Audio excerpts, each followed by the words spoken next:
I have 10 tips for you today, all about freezer meals and storing food because it is almost pantry challenge time again. I'm so excited for it. Shelftember starts in September, which is just weeks away, and then followed by Stocktober where we stock up our freezer. So between using everything up and restocking, we need all those great tips to help us be most successful. So let's jump right on into tip number 1, which is to meal prep with your family size and portions in mind. So I like to meal prep in family size, which are a lot smaller than a lot of people's family size meals because we are just a family of 2. And I like to take that into consideration. If you have a large family, maybe a 9x13 pan isn't big enough. Maybe go for the 11x15. These are some different of the family size meals that I make. This is like 3 servings in here, so we'll have it for dinner and one of us will have it for lunch. That's typically how we eat through one of these sizes. And I like to do individual size meals as well for if I'm at work or if I just want a quick lunch at home. So sizing matters. If you make a ton and you're a small family, you're gonna be eating that for so long and there's a chance that it might go bad before you get to it. So that's why I like to do smaller portions. Sometimes what I'll do as well is I'll take out 2 smaller portions and cook them at the same time. That way I still have a lot of food cooked at once and I only have to like turn my oven on once, but I have variety so we don't have to eat the same thing over and over again. Now I already talked a little bit about how I could bring this size to lunch, but the style of meal that you're making is important as well. So I like to do these little individual size meals. I also like to do handheld meals. I don't have a ton of them right now, but we have some burritos and we have some little breakfast muffins. I like to do pizza pockets. My plan is to make pizza pockets today because I made some for the freezer and they didn't make it to the freezer. They were that good. Some other styles that I've done is dessert prep in little containers. I've also done breakfast prep that's just really quick and easy to take out, put in the microwave or in the toaster. And then it doesn't stop there. You can prep ingredients. This is just bacon. This is tomato soup. I also have just crushed tomatoes in these type of containers as well. Some of my favorite freezer meals are ones that are ready to go in the air fryer, like a little pizza. Those are, I mean, gosh, we like pizza in any form, right? But the most important thing when picking what style of meal to make is to make whatever your family will eat. That's the most important thing through all freezer meals is make food that your family will eat in a way that your family will eat it. If having freezer meals in your freezer that are uncooked and need to be cooked doesn't really work for you, then have pre-cooked meals in your freezer. Something else that I have recently found to be super helpful is marinated meats. I didn't always do these because it's so quick to throw together a marinade. This is just some salsa verde plus a few other ingredients and chicken, which doesn't take very long. And I always thought I could just do that the day of. It doesn't take long. Why would I do this ahead of time? But here's why. You don't have to think. You don't have to think about what to make. You just pull a marinade out and it's already done. Otherwise, I'm like, what kind of a marinade would I like to make today? Okay, let's go find a marinade. Here's the recipe. And that part takes a long time. And then you get to the part of putting it together. You have to make sure to already have thawed out chicken to make your marinade.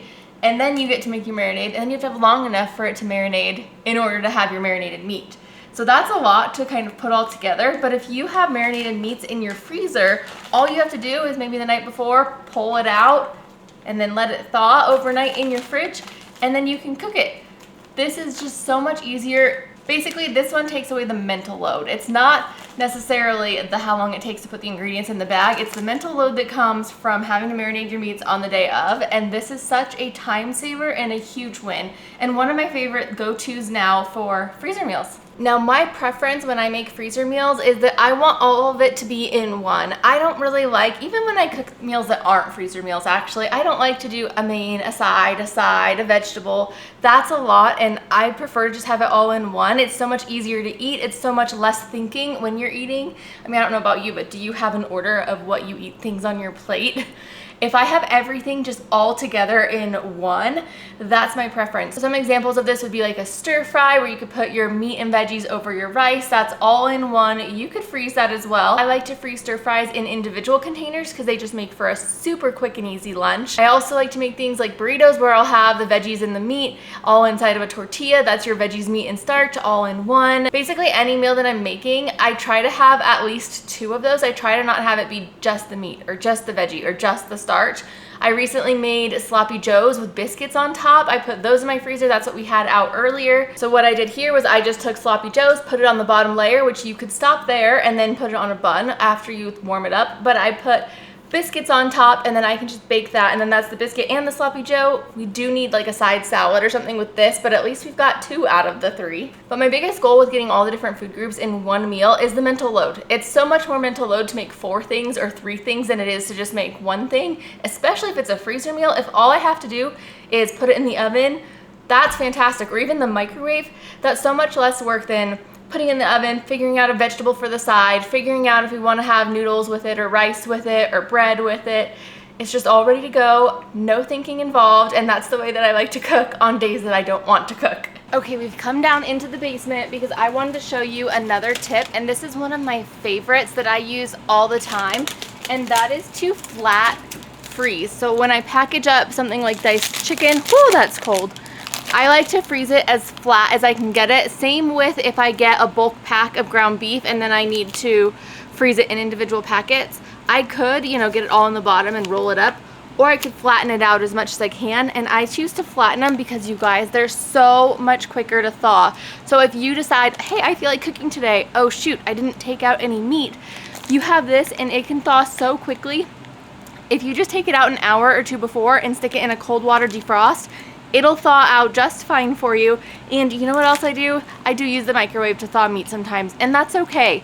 And these thaw out within minutes, and I don't have to worry about the center being completely frozen, the outside being thawed, because they're so thin that none of that happens. Now, of course, we have more freezers in this house, and freezer meals come in so many different shapes and sizes. Something that I like to do is pre-chop my vegetables and freeze them, especially when they're coming in from the garden. But not only garden produce, I do this with produce from the store too, specifically if it's getting towards the end of its days or if it's onions.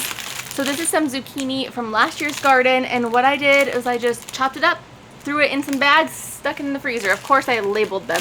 I did that with yellow squash as well, and I did that with green beans, all out of the garden last year. We have fresh garden produce for the whole year long, which is great because this year we didn't get a ton of green beans, so good thing I had a bumper crop last year. Really, even more sad, my yellow squash didn't grow at all. I even replanted it, so that's a big bummer. I like to have them prepped because I could just grab some diced chicken, I could grab some diced zucchini, I could throw it all in a meal, and we're basically halfway there with what we need to do with the meal. I don't have to think too hard, just dump it all together. It's like dump and go at its finest. Now, we briefly touched on freezer meals for breakfast, but this is an important part that you don't want to skip. Breakfast can be one of those meals that just get so overwhelming because there's so much going on in the morning, and then you end up just not eating, and then it's noon and you're like, why do I feel like yuck? I like to keep a variety of breakfast options in my freezer.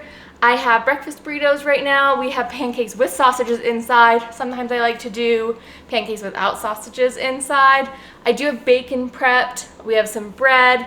I could just do like toast and eggs. That's a really quick thing even though it's still cooking. But I do like to keep different kinds of bread in my freezer as well, homemade bread, so that it's ready when I need it. So anything breakfast related in my freezer is going to save me so much time. It's that mental load. We are decreasing the mental load by having the meals already made and ready for us and portioned into the proper size. Now, you may have noticed that on my meals, they are all labeled. And you know, the longer I leave them out, the more the label's hard to see. But when you don't take it in and out of the fridge, it stays on really well. Make sure that when you're labeling to label with the right kind of markers. So I actually keep 3 different markers in my utensil drawer, which seems a little crazy, but this is what I like to do. So I have a black Sharpie. I use this for labeling bags, like a Ziploc bag, also my canning jars. I have a silver Sharpie. I use this for labeling not a freezer meal related, but the tops of all of my spices because I have them stored where I can only see the top and I don't want to go digging through them. So I label the top of them. These are all my overflow spices. And then this one is my specialty. It's just a wet erase marker, and I use this to label my freezer meals that are in reusable containers. Oh, I guess I also use my black one for freezer meals that are in disposable containers. But this is a game changer because I can label what's in there. When you put it in the freezer and then you leave it in the freezer, it doesn't come off. We can read it, we can see what we want, and then it just washes right off when we put it in the sink. As soon as water gets on it, it's washed off, and then we can reuse the container. So these are my 3 kitchen markers that I can't live without because what would I do if I wasn't labeling things? We wouldn't know what anything was. Now earlier I mentioned that I had some crushed tomatoes. These are the crushed tomatoes, and this is another one of my tips, is to freeze in different portions using silicone molds. Did you know you could use molds to freeze instead of having like each thing of crushed tomatoes inside of its separate own baggie? I was able to just freeze it in a silicone mold and then just stick it right in my freezer all together. And even cooler, if you've seen those chocolate covered Oreo molds, I use those to put apple juice in it, and I use this for smoothies. Okay, the very last tip is that packaging is so important and can be so versatile. So for this meal, I use just a glass container that has a lid, and this packaging is fantastic because 1, I can wash it and reuse it. 2, I can stick this bottom part in the oven, and then 3, I have the lid that I can put back on to put it in the fridge.